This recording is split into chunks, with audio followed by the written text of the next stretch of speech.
E aí pessoal, tudo bom? Aqui quem fala é o professor Rony, sou um professor de História e hoje eu estou aqui para mais uma videoaula. Na aula de hoje nós vamos falar sobre um dos assuntos mais interessantes da história. Vamos falar sobre o período do imperialismo.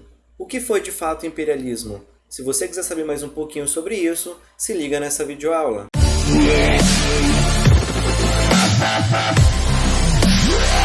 Bom pessoal, no século XIX houve uma grande expansão colonial europeia, em busca principalmente de mercados e de matéria-prima, além, é claro, de pontos estratégicos em colônias. Esse movimento se faz sentir particularmente na Ásia, na África e na Oceania. O antigo colonialismo europeu, que era mercantilista, se interessava particularmente pelos metais preciosos e produtos tropicais.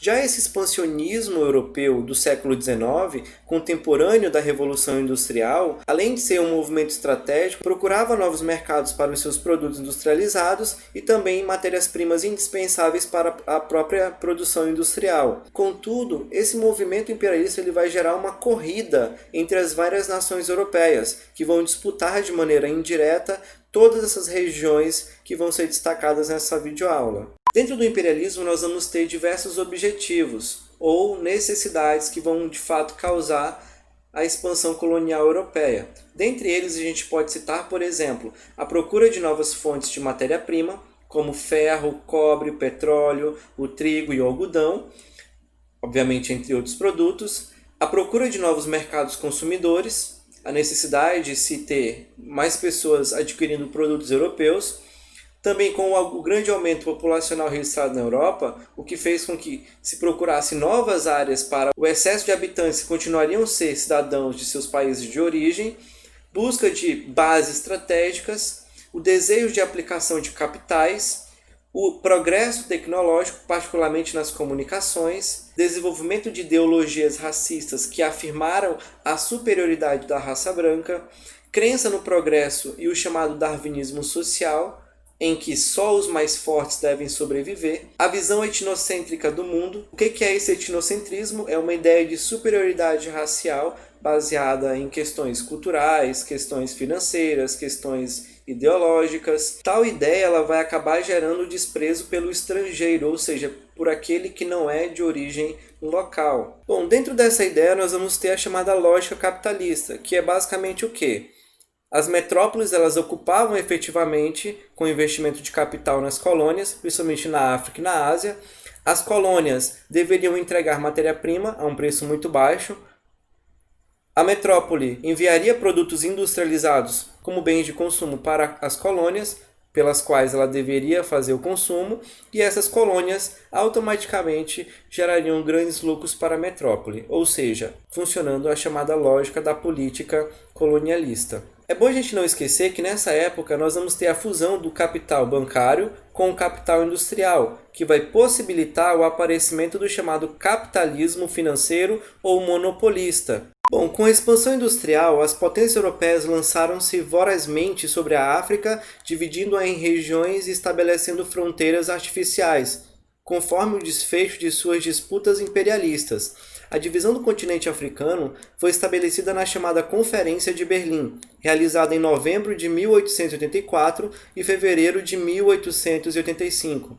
Diante da grande resistência de populações locais, os colonizadores buscavam aliados, estimulando discórdias entre as etnias. É importante ainda destacar que ocorreram duas grandes ideias durante esse processo de divisão da África. Uma delas era da chamada ocupação efetiva e a outra era pelo princípio de descoberta, ou seja, uma questão histórica. Mas de fato ficou a chamada ocupação efetiva, ou seja, quem possuiria de fato recursos para a ocupação efetiva. A Inglaterra ela vai possuir um dos maiores domínios durante o período neocolonial, durante o período imperialista. Por isso, as maiores porções africanas ficaram nas mãos dos ingleses. Na região leste, em 1882, foi criado o Protetorado Inglês sobre o Egito. A seguir, novas conquistas se efetuam, como as da África Oriental Britânica, no caso Quênia, Rodésia, Uganda, Sudão Anglo-Egípcio, na costa ocidental, Gâmbia, Serra Leoa, Nigéria e Costa de Ouro. No sul, a Inglaterra possuía a colônia do Cabo, tomada por holandeses na época de Napoleão Bonaparte. Os ingleses tentaram formar um bloco compacto do Cabo do Egito. O principal promotor desta política foi Cecil Rhodes, primeiro-ministro da colônia do Cabo, que havia planejado a construção de uma ferrovia do Cairo ao Cabo.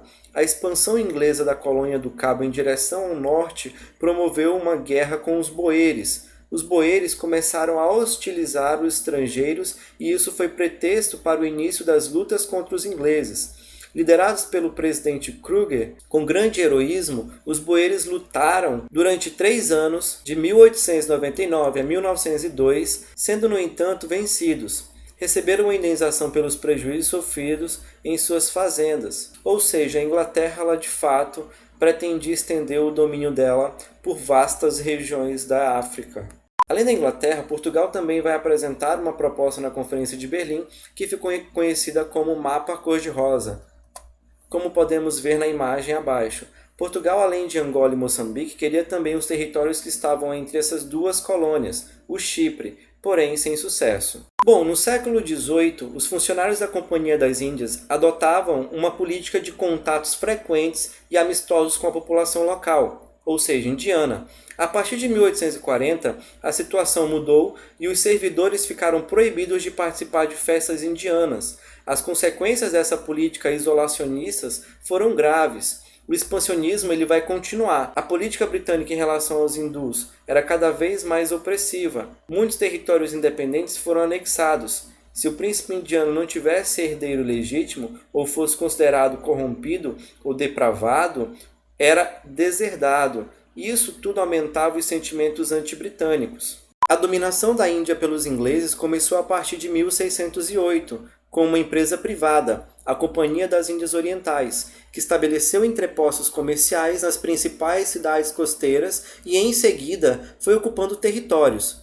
No final do século XIX, grupos indianos se revoltaram e empreenderam uma guerra contra os ingleses. Foi o Levante Indiano de 1857, conhecido como Guerra dos Cipaios, denominação da milícia nativa que servia aos britânicos, iniciado nas unidades militares contra os oficiais ingleses. O movimento foi reprimido com extrema violência.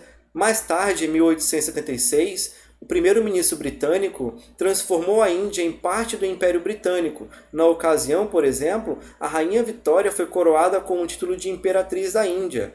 No final do século XIX, a Inglaterra controlava, além da Índia, a Birmânia, atual Myanmar, e regiões vizinhas como o Tibete e o Afeganistão. Além da Índia, a Inglaterra também vai exercer domínio sobre a região da China. Na China, o grande desenvolvimento e crescimento demográfico ocorrido em meados do século XIX vai atrair o interesse das potências imperialistas, que desejavam explorar esse mercado consumidor. A dominação de territórios e mercados chineses por Europa, Estados Unidos e Japão realizou-se por meio de várias guerras, entre as quais a Guerra do Ópio, que vai acontecer entre os anos de 1839 e 1869. Até o século XVIII, o ópio era utilizado pelos chineses como medicamento. Os ingleses, que produziam grandes quantidades dessa droga em seus domínios na Índia, desejavam forçar a exportação de ópio para a China. Para isso, disseminaram entre os chineses esse vício. Diante dos malefícios que o entorpecente causava à população, as autoridades chinesas reagiram em 1839, obrigando o representante britânico a entregar cerca de 20.000 caixas de ópio, que foram destruídas. O episódio provocou uma guerra vencida pelos ingleses, que utilizava navios de aço movidos a vapor contra as embarcações chinesas de madeira. Derrotada, a China foi obrigada a abrir 5 dos seus portos ao livre comércio e a entregar a ilha de Hong Kong à Inglaterra. Anos depois, sob o pretexto de vingar o assassinato de um missionário francês, um exército franco-inglês, apoiado por norte-americanos e russos, ocupou a capital chinesa, Pequim. Nessas condições, o governo chinês foi obrigado a abrir mais 7 portos ao comércio internacional, incluindo o comércio de ópio, além de aceitar a instalação de embaixadas europeias e a atuação de missões cristãs em seu território. Algumas décadas depois, foi a vez da investida japonesa sobre a China. Além da Guerra do Ópio, nós vamos ter também a chamada Guerra dos Boxers. A Guerra dos Boxers foi outro dos grandes conflitos imperialistas que atingiram a China. Os punhos fechados, ou Boxers, como eram chamados pelos ingleses, eram chineses nacionalistas radicais que queriam libertar o país da dominação das potências europeias. Em 1900, organizaram uma grande rebelião em que morreram cerca de 200 estrangeiros, entre os quais o embaixador alemão. Em represária, uma força expedicionária internacional, composta de ingleses, franceses, alemães, russos, japoneses e norte-americanos, invadiu a China, subjugando o país e obrigando suas autoridades a reconhecer todas as concessões já realizadas às potências imperialistas. Em 1911, o Partido Nacional Chinês, Kuomintang, sob a liderança de um cara chamado Sun Yat-sen, derrubou a monarquia e proclamou a república. Não conseguiu, contudo, superar os entraves ao desenvolvimento autônomo chinês, causado sobretudo pela presença imperialista no país. Além do imperialismo tradicional que nós falamos, o europeu, ainda se destacam, por exemplo, o chamado imperialismo estadunidense. Dentre os vários motivos que levaram os colonos na busca de novos territórios, nós vamos ter novas áreas de pastagem, aumento populacional nas terras que formavam as 13 colônias, novos imigrantes, além, é claro, da descoberta de ouro na região da Califórnia. O imperialismo estadunidense ele vai ter como base a chamada expansão para o oeste. O território atual foi conquistado por meio da dizimação dos povos indígenas, da compra de territórios e da conquista por meio de guerras.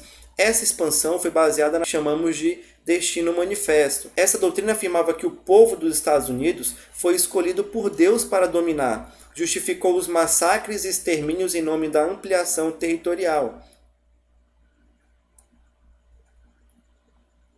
Em 1823, o presidente James Monroe criou a chamada Doutrina Monroe, slogan "A América para os americanos", lembrando que esse termo americano se refere aos estadunidenses.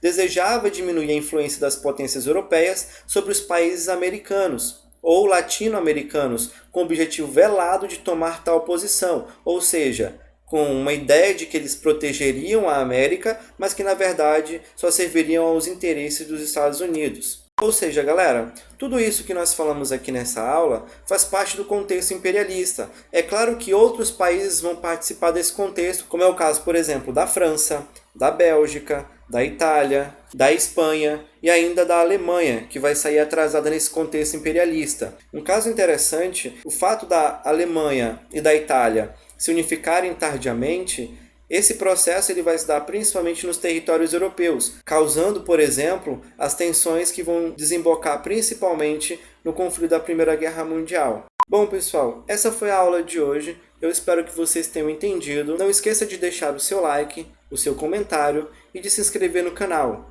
Até a próxima aula. Tchau!